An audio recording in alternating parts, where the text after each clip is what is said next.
Well, hello. You're listening to Waste Matters on the Air, the show that trashes waste and how to prevent it. Well, good day, everyone. It's another beautiful Thursday, and you are listening to KMUZ Community Radio. I'm your host, Alan Pennington, a waste reduction coordinator with Marion County Environmental Services, and I'm here in the studio today with my guest, Professor Russ Beaton, co-author of the recently published book, The Economics of Hope. But first, I've got an important announcement that you need to know about, and that announcement is, well, virtual events. Because in these crazy days of COVID-19ness, Marion County Environmental Services has come up with some creative ways to connect to our community through a variety of online events and webinars to help you stay informed on solid waste issues and updates. Topics range from such diverse topics as climate change and materials management to recycling, or ways to help you engage your colleagues and friends through social media. To find out more about the next event that will be taking place or to view previous recordings, just visit mcrecycles.net and click on the virtual links page. That's virtual events link, and you'll get there. Okay? Well, Russ, it's so good to have you. I said in my intro remarks that here in the studio, but actually in these days of COVIDness, we are recording these from home, so we do the best we can. So I'll say welcome to you to my own personal studio today, and I'm really excited to have you here. You're the second, only the second interview I've done that's been about a book. The other one was about the guide to green burials. So yours is quite a bit different from that. So quite a bit. Quite a bit. So Russ, thanks again for coming in today. And can you just go ahead and get started? Tell us a little bit about yourself. Well, thanks for having me, Alan. I've been looking forward to this, and a little bit about myself. I want the 30-second version or sure. Hour and a half. Actually, I, of course, am a retired economics professor from Willamette, and the job of teaching is pretty much all-consuming. I've really done more writing and stuff since I retired than I did when I was active on the Willamette campus. So the book you want to talk about today is the fourth one I have co-authored, but the first one that I've co-authored with my brother Dave. How about this? How about we jump into the book a little bit? Tell us about what the book is about. Okay, well, the book, obviously, the title is The Economics of Hope, and we are as wedded to the subtitle as we are to the title. And the subtitle is Creating a Just and Sustainable Local Economy in the Shadow of a Globalized World. So it became apparent to us that the issue of globalization, which is sort of big business taking over almost every aspect of our life, is really at the root cause of inequality, and as we see it, probably a little less obviously so to anyone else, but as we see it, it's at the root cause of the climate crisis as well. So this initial attention stemming back 25 years really, on inequality kind of expanded to be an issue of inequality and climate change. And it's addressing those two crises that is the focus of the book. Yeah, so I'm sorry. The overview of the book, first section, it's in 3 sections. The first section is the details of the economic crisis. The second section is the details of the climate and energy crisis. In other words, the produced world and the natural world. And then the third section is how do we deal with this in a local economy. I've got to say that the original goal for the book when we started was how do we energize a local economy to wrest control of what we're doing every day as much as possible from the global economy. If the global economy dictates all that you're doing, obviously you are helpless to do much about your own economic well-being. Correct. So here's it's interesting because you're talking about this localism, and for years it's been a bumper sticker philosophy of, act globally, think local, think, Right. act locally, think globally. I get that right. And Right. so, and it's a great concept, but I in the past have not seen a lot of activity of where that's actually been the case, where it's been happening, um, where we can get these things to become locally um, uh, in functioning. But Uh-huh.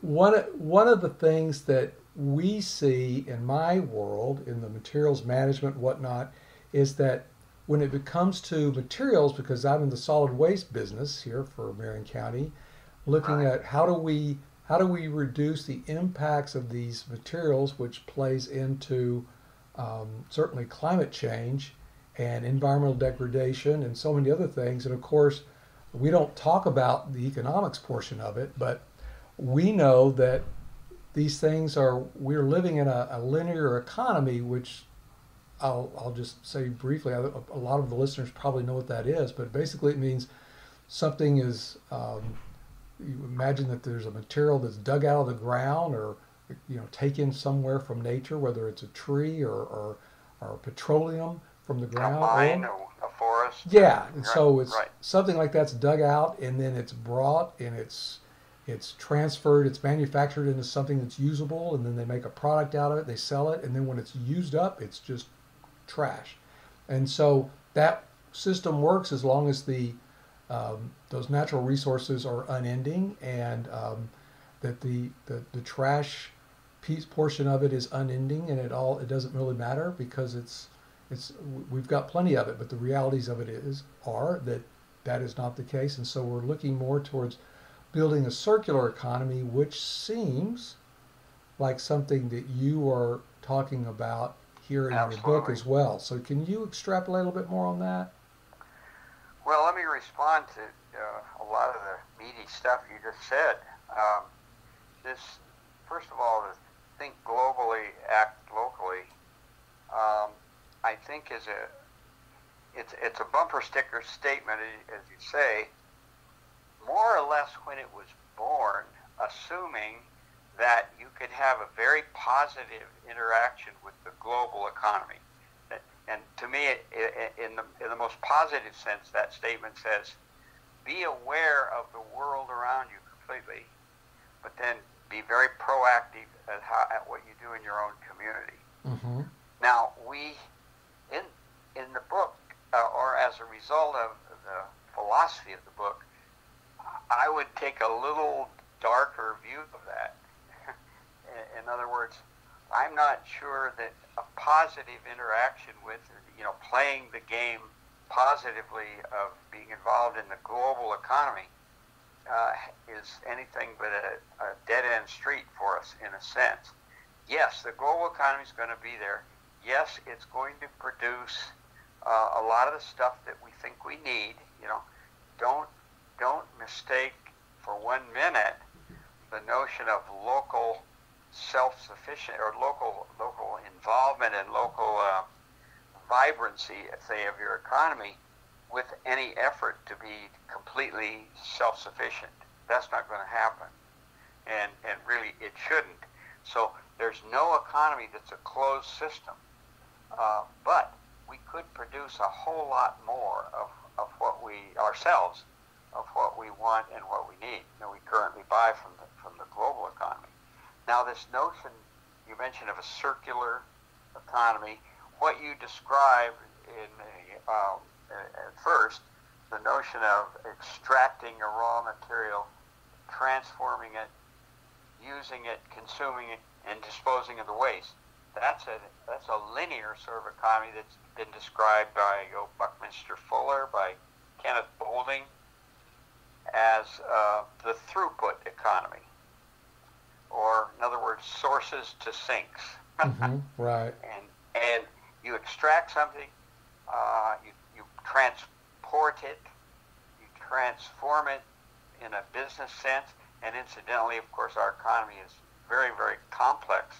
The average kind of complicated product, that we consume every day, complicated, doesn't have to even be that complicated, but it is a multi product, a multi materials product. That is, our cell phones or whatever you're using and consuming have all different kinds of materials in them. The average product has been calculated goes through 11 transformations from business to business before it finally hits the consumer. And therefore, there's a whole lot of materials processing, refining, transporting, because this whole thing is rarely done in one place, and the transformation, all of that uses tremendous energy, and waste is created at every stage. Correct. Even beginning, a strip mine. A mine is a source. Well, they become very polluted areas just by or hugely transformed areas, at least, just by the virtue of extracting the raw material. Now, the sources to sinks notion, as you said, is fine as long as materials never run out.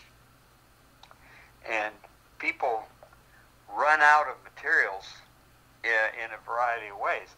The running out that Dave and I are highly concerned about in the book is the running out of environmental capability to take care of all this.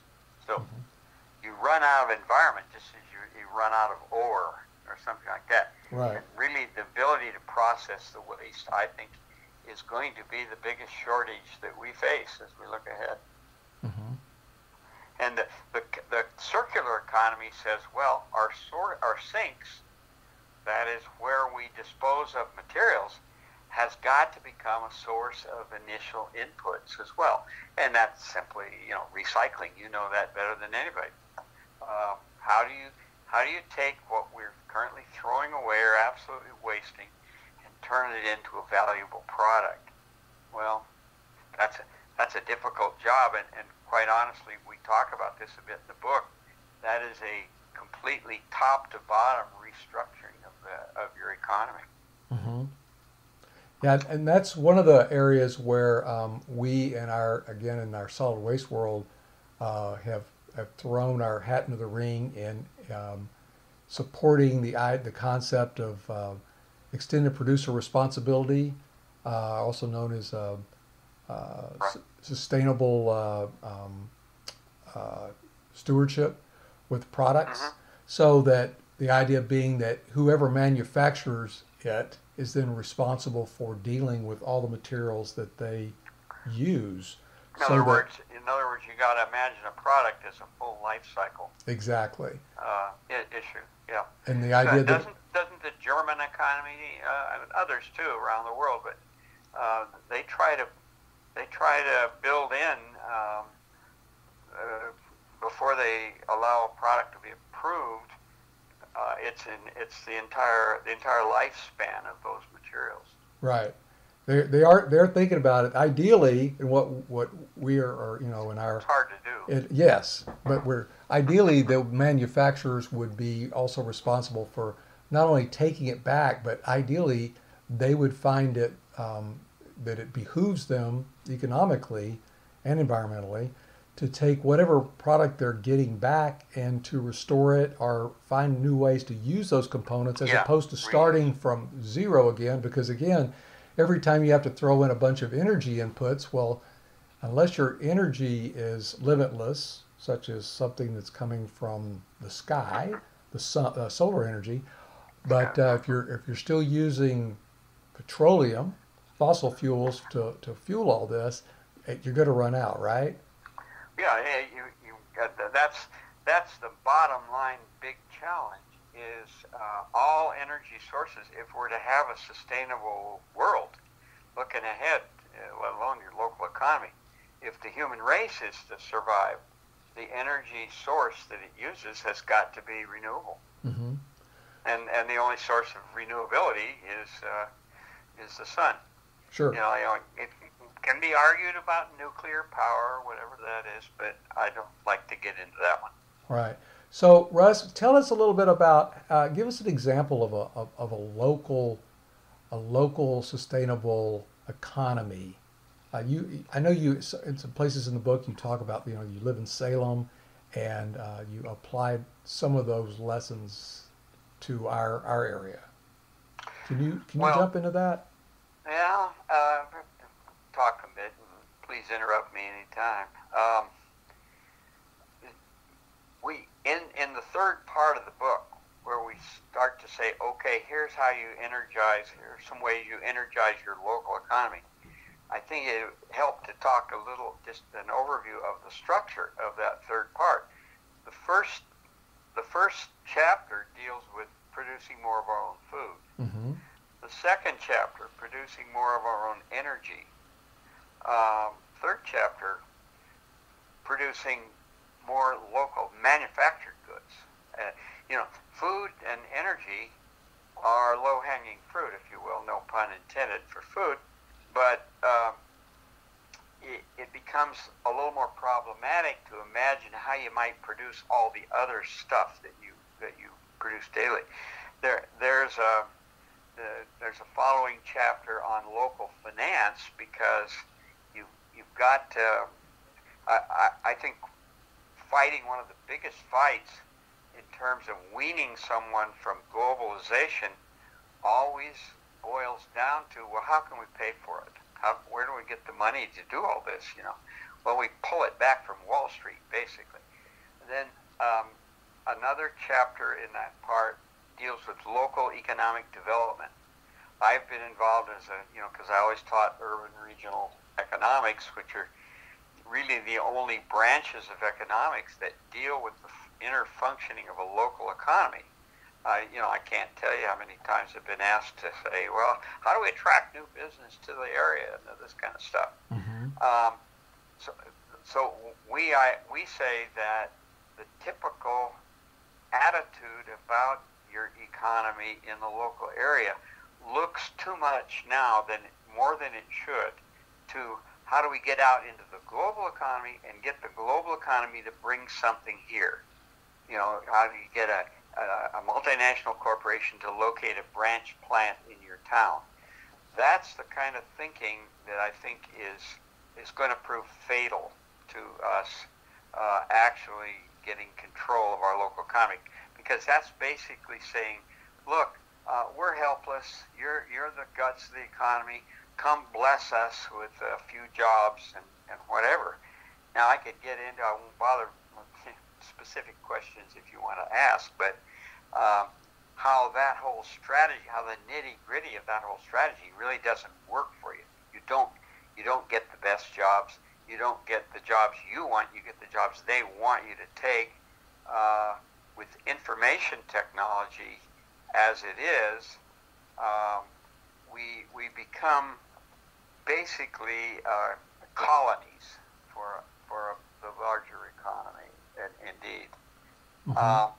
So we need a new attitude about what we can do. Instead of attracting a firm that will produce some product that is sold globally, then notice also, we all are familiar with this, when we try to get something into the local area, the watchword is always, we'll get family wage jobs and produce a product for export.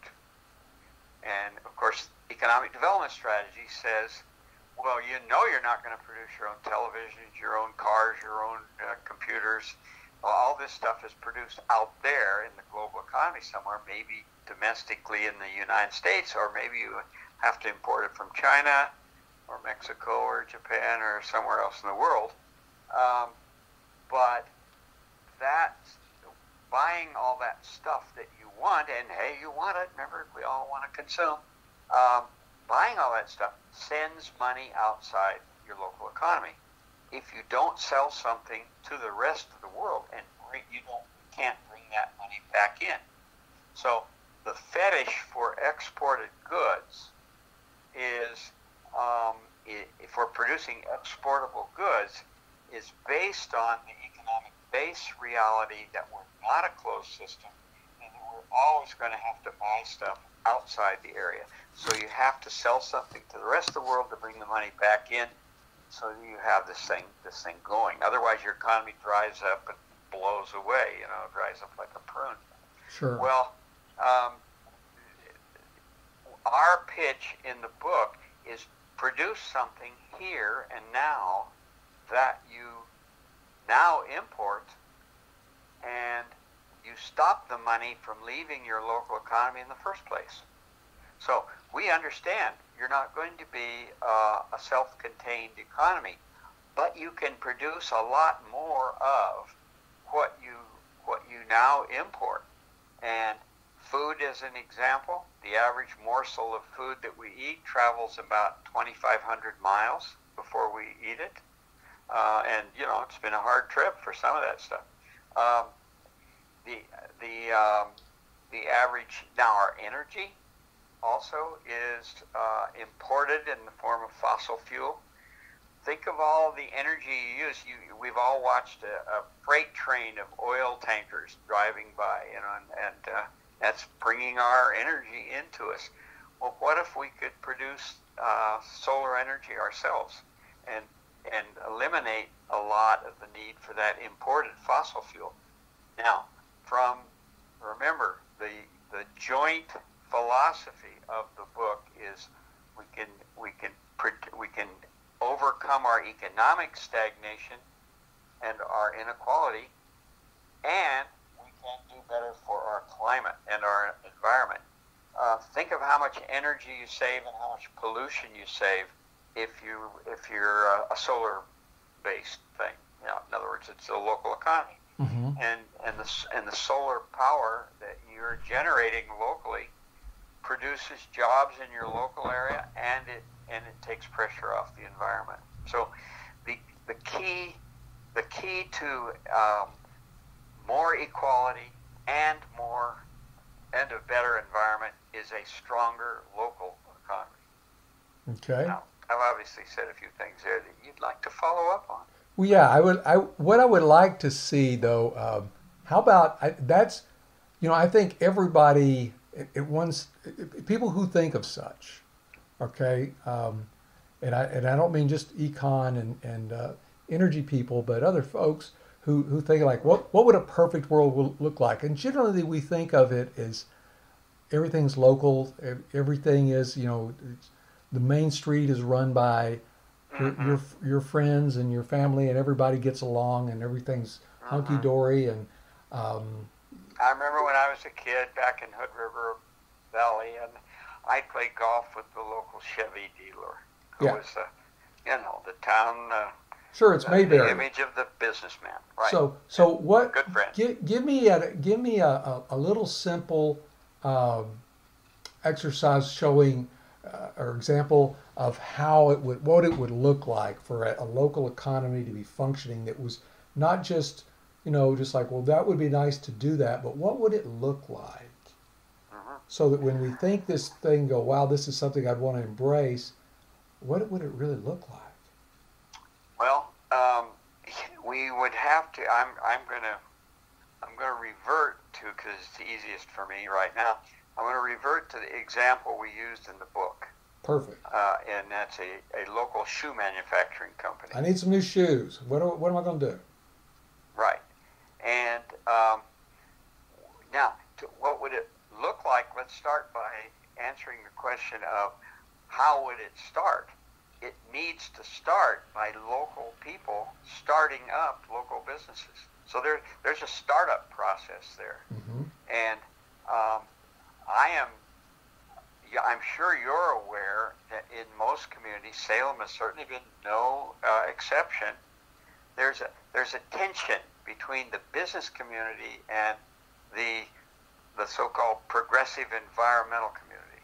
Okay, and business has a sort of a reputation of, yeah, well, you're the ones that mess up the environment. You know, well, we're trying to protect it. You know, it's just sort of the local environmental nonprofits versus the Chamber of Commerce. See, well, if people understanding that building a local shoe manufacturing business, let's say, is one of the ways to it stops importing stuff and transfers energy needs to much more lower needs in a local area, and then B, it creates jobs. Well, you I can see an environmental mentality wanting to start this local business.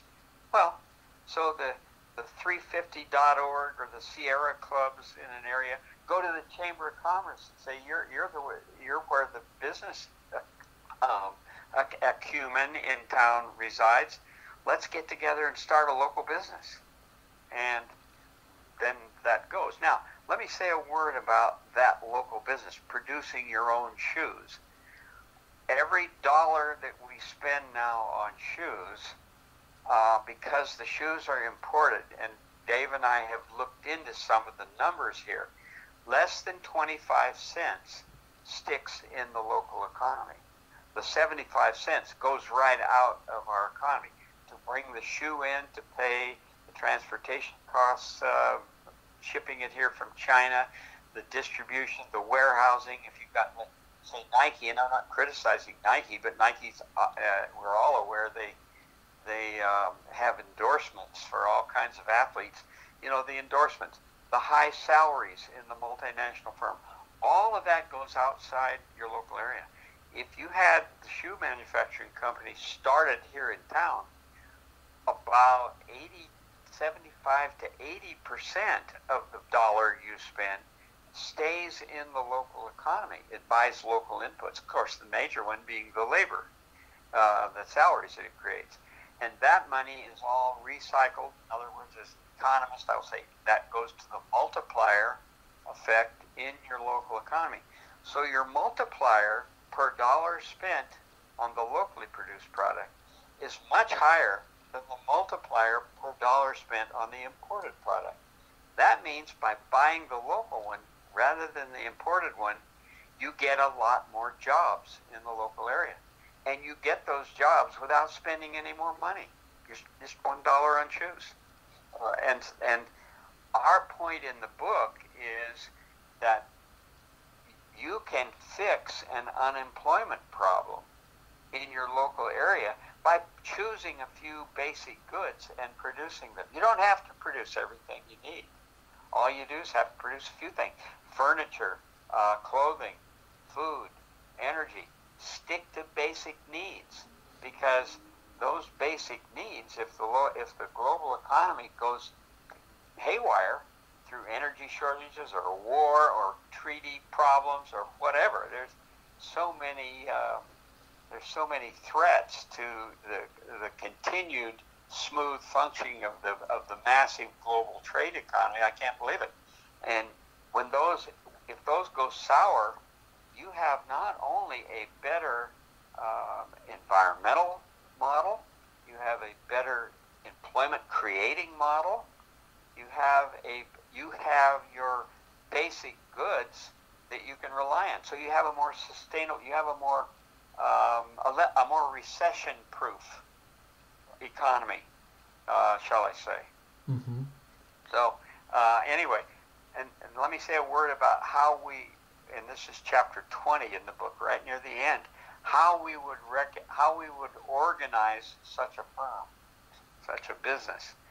The average business is started by an entrepreneur, and if it's successful, if it grows, we say a whole lot in the book about the growth ethic. You know, we've got to quit relying on economic growth to bail us out of all our problems. It's really not going to do that.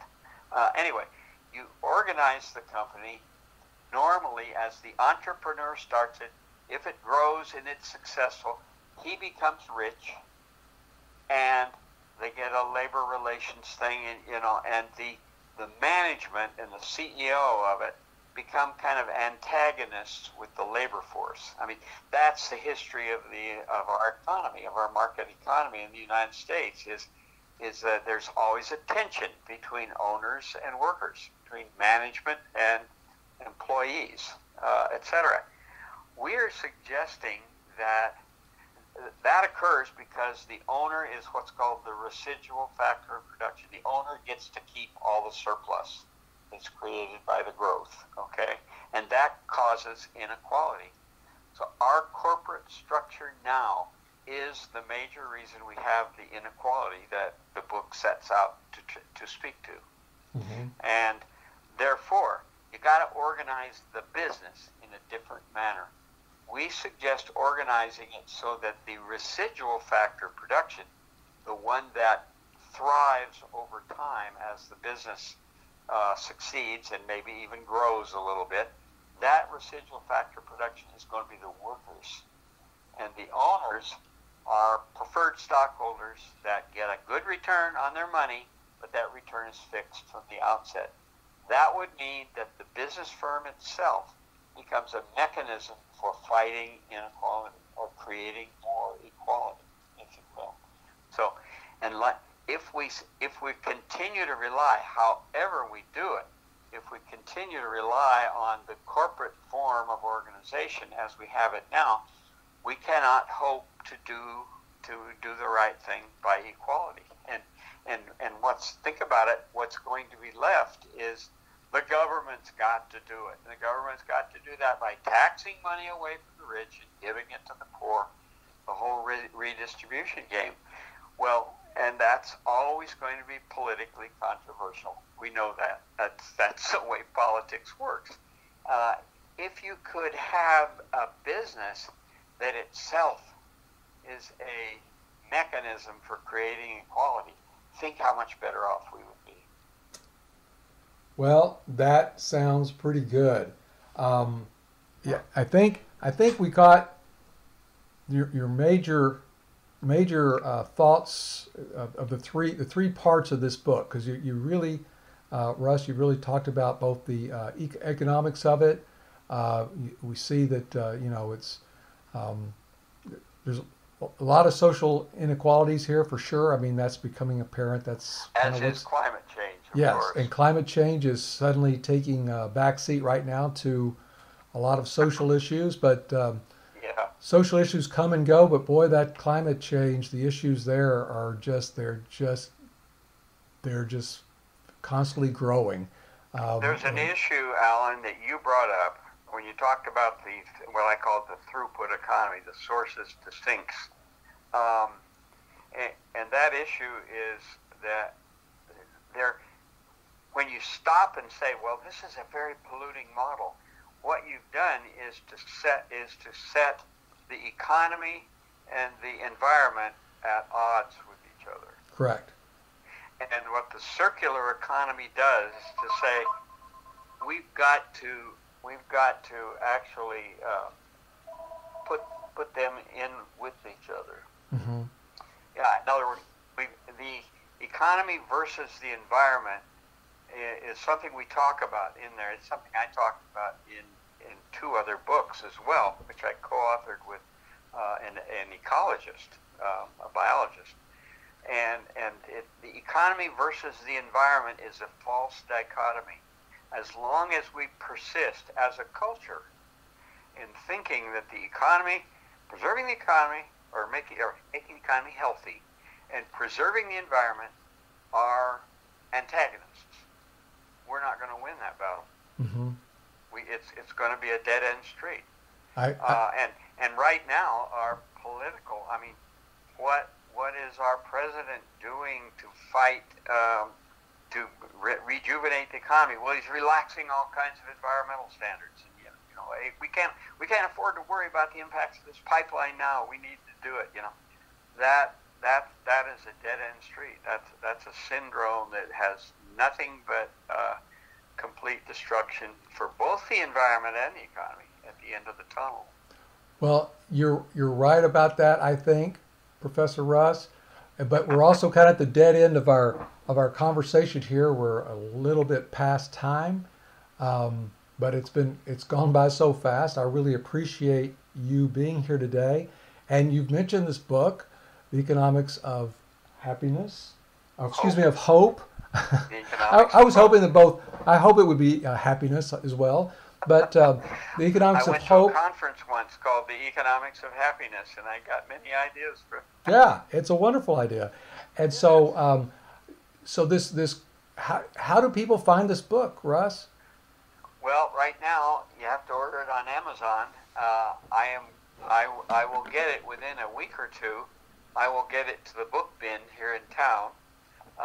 If it were open, it would be in the Willamette bookstore as well.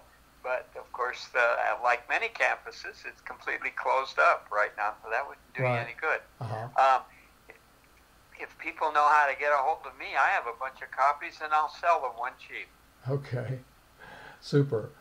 Well, Russ, I'd sure like to thank you for your time and knowledge that you shared with us today, and want to just remind our listeners that you've been listening to KMUZ, reaching parts of Marion, Polk, and Lynn counties via 88.5 FM and deep into Soul Central, Salem, and Kaiser at 100.7 FM.